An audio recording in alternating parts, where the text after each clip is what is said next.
Saan man tayo dalhin ng buhay, ang pananampalataya ang ating tanglaw. Ito ay parang lihim na puwersa na nagbibigay saysay sa ating paglalakbay. Sa mga oras ng dilim at pag-aalinlangan, ito ang nagpapalakas sa atin.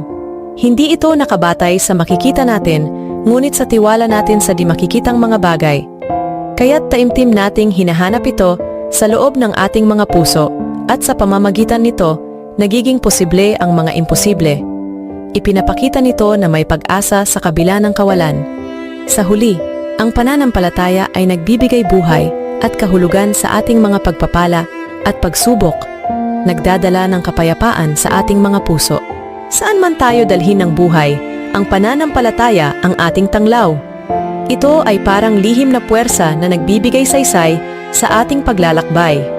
Sa mga oras ng dilim at pag-aalinlangan, ito ang nagpapalakas sa atin.